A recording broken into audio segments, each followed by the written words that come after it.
불쌍한 변호사들. 안녕하십니까. 김변TV의 김현성 변호사입니다.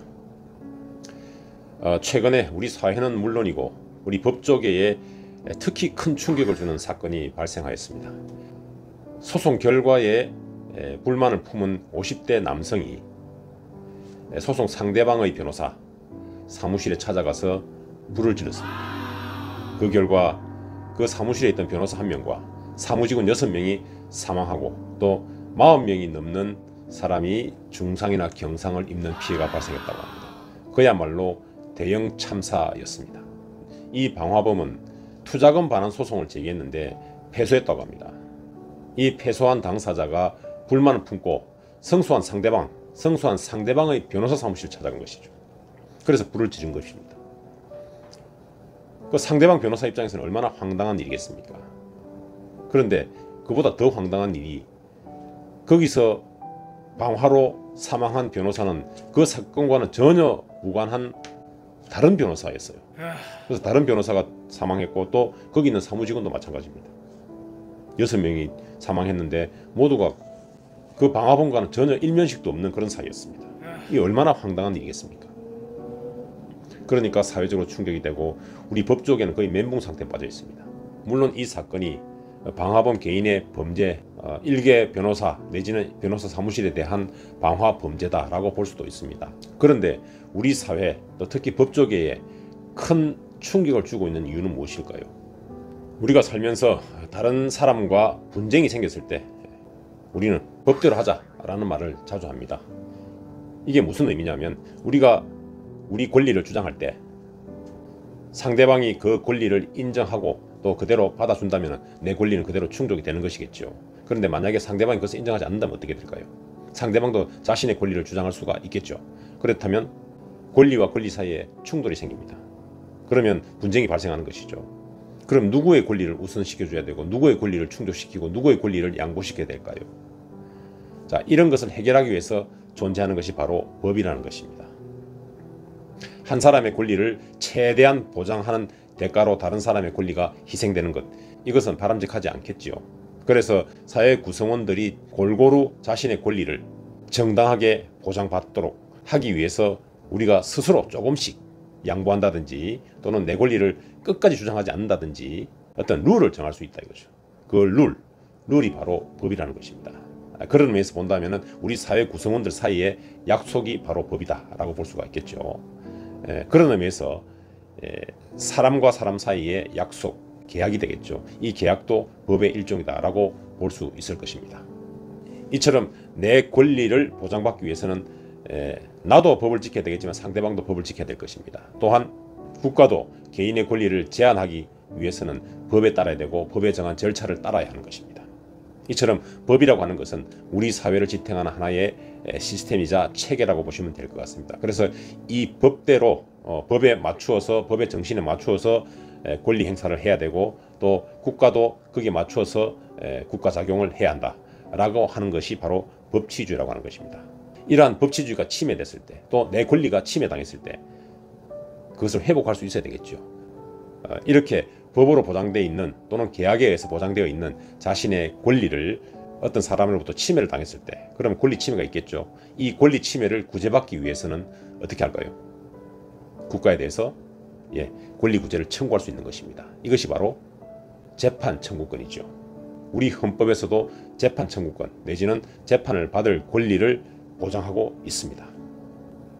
그리고 국가는 이 재판 청구권 또는 이 법치주의를 제대로 실현하고 보장해주기 위해서 재판제도, 사법 시스템을 구축하고 운영하고 있습니다.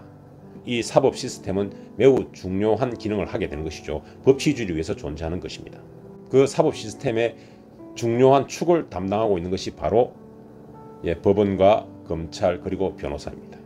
즉 판사, 검사, 변호사를 그래서 법조 3윤이라고 하는 것입니다. 이처럼 판사, 검사, 변호사라는 제도는 그 자체로 사법 시스템에 봉사하기 위한 제도일 뿐만 아니라 크게는 법치주의를 구현하고 실현하기 위한 제도적 장치라고 보시면 되겠습니다.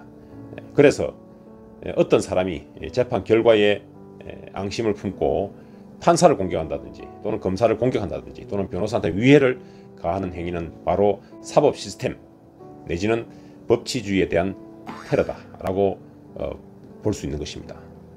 그런데 실제로 여러분들이 법원이나 검찰에 한번 가보시면 아시겠습니다만은 소지품 검사를 다 하도록 되어 있습니다. 그래서 법원에 들어갈 때는 어떤 뭐 흉기라든지 이런 것이 반입되지 않도록 가방 검사를 다 하고 있죠. 그리고 검찰청에 가보시면 아시겠습니다만은 그 출입이 자유롭지 못합니다. 그러나 어떻습니까? 상대적으로 변호사 사무실은 법원이나 검찰에 비한다면 출입이 자유롭지요. 대형 로펌 같은 경우는 큰 기업과 마찬가지이기 때문에 또 출입이 그렇게 자유롭지 않을 수 있습니다. 그러나 중소 로펌 또는 개인 변호사 사무실에서는 그 출입이 매우 자유롭다라고 보실 수 있습니다. 그래서 사법에 대한 테러의 위험성에 그대로 노출되어 있다고 볼 수 있습니다. 이 사건도 그러한 측면에서 볼 수 있겠죠.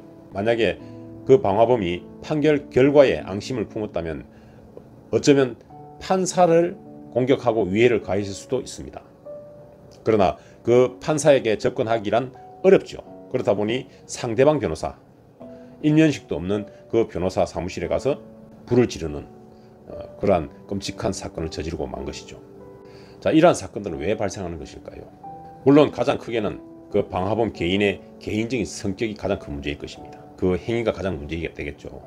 그러나 그보다는 우리 사회적으로 또는 국가적으로 생각해 볼 문제점은 없을까요? 그것은 바로 사법 체계에 대한 이해의 부족이죠. 방금 제가 말씀드린 이 사법 체계 또는 법치주의, 또 판사, 검사, 변호사, 법원, 검찰청, 변호사 이런 것들이 왜 존재하는지, 이것은 어떤 역할을 하는 것인지, 어떤 기능을 담당하고 있는 것인지를 사실은 제대로 모르는 것이죠. 그러다 보니까 판사, 검사, 변호사에 대한 어떤 위해 시도, 공격하는 것이 어떤 의미를 가지는지 잘 모를 수 있다는 것입니다. 그래서 우리 사법 체계 내지는 법치주의에 대한 이해 부족에서 비롯된 면이 없지 않다라고 볼 수가 있습니다. 또 나아가서 국민들 사이에 사법 불신도 큰 역할을 했다고 볼 수가 있을 것입니다. 특히 최근 들어서 정치적 이념이 사법부에도 그대로 투영되고 있다는 그런 사실 때문에 이 사법부도 정치로부터 자유롭지 못하구나, 그래서 공정하지 못하구나 라는 인식이 사회에 퍼져가고 있습니다. 매우 안타까운 일입니다. 사법부는 정치 권력으로부터 떨어져서 독립적이고 공정하게 재판 업무를 수행하고 또 분쟁을 해결하는 기능을 해야 함에도 불구하고 정치권이 사법부를 이용하고 또 검찰 권력을 이용하고 했기 때문에 이 법조계, 법원과 검찰을 정치권이 이용하는 바람에 어떻게 보면 공정하고 독립적이어야 할 법원과 검찰이, 즉 사법 체계가 정치적인 어떤 소용돌이 속으로 들어가는 그런 결과를 나왔다고 볼 수 있겠죠. 그래서 이러한 최근의 우리 흐름들이 우리 국민들 사이에서도 안 좋은 인식으로 지금 자리 잡고 있는 것이다, 이렇게 볼 수가 있을 것입니다. 판결이 나더라도 자기한테 불리한 판결이 나서 만족하지 못한다면 사법부를 불신하겠죠. 사법부에 대한 불신이 우리 법조계 전체에 대한 불신으로 확대될 수가 있는 것입니다. 그러다 보니까 이 사법에 대한 불신, 이것이 또한 이번 사건의 큰 원인으로 작용했을 것으로 보입니다. 그렇다면 앞으로 이런 사건이 재발되지 않도록 하기 위해서는 어떻게 해야 될까요? 그 원인에 대한 처방을 제대로 하면 되겠죠. 결국은 말씀드린 대로 우리 사법체계, 법치주의에 대한 이해를 정진시키기 위해서는 사법체계에 대한 교육이 어린 시절부터 이루어져야 된다는 생각이 듭니다. 법원에서는 어떤 역할을 하며 검찰은 또 어떤 역할을 하고, 또한 변호사는 어떤 역할을 한다라는 것을 어릴 때부터 알고 또 그 중요성을 알고 있다면 함부로 이렇게 변호사에 대한 공격을 한다든지 법원과 검찰에 대한 위해를 가하는 그런 행동을 하지 않을 수도 있을 것입니다. 또한 그보다 더 근원적으로는 사법 불신을 해소해야 되는 것입니다. 이 사법 불신이 만연하게 되면 사법을 믿지 못하죠. 그렇다면 우리 사회, 국가 전체가 지탱하기 어려워집니다. 여러분 잘 아시다시피 사법부가 부패하게 되면 사법 불신으로 직결되죠. 프랑스 혁명도 사법부에 대한 불신에서 비롯되었다. 그래서 사법부를 제일 먼저 공격을 했던 것을 우리가 기억하고 있습니다. 그런 의미에서 사법부에 대한 불신을 해소하고 사법부에 대한 신뢰를 제고할 수 있는 그러한 노력들을 법원과 국가는 게을리하지 말아야 될 것입니다. 특히 정치권에서는 법원과 검찰, 사법 체계를 정치적인 어떤 이익을 위해서 활용하는 그런 일은 매우 삼가야 할 것이다 라고 생각합니다. 그리고 분쟁이 있더라도 그 분쟁을 시스템 속에서 해결할 수 있도록 시민의식도 제고해야 될 필요가 있지 않나 생각해 봅니다. 우리 변호사는 매우 불안합니다. 이런 걸 보고 있으면 매우 불안합니다. 의뢰인으로부터 또는 사건의 당사자로부터 사건 때문에 위해를 당하는 경우가 많이 있습니다. 또한 소송을 많이 당하기도 합니다. 아주 안타까운 일이죠. 이번 사건을 보면서 우리 변호사들은 남의 일이 아니다라고 생각하고 있습니다. 언제라도 나한테 유사한 사건이 발생할 수 있다라는 그런 불안감을 가지고 있습니다. 예전에 판사, 검사, 변호사가 잘 나가던 시절이 있었겠죠. 그러나 지금은 그렇지 않습니다. 밤늦게까지 사건을 연구하고 일해야 되고 또 당사자도 이해시켜야 되고 당사자의 하소연을 다 들어야 되고 하기 때문에 3D 업종? 지금은 거의 3D 업종이나 마찬가지입니다.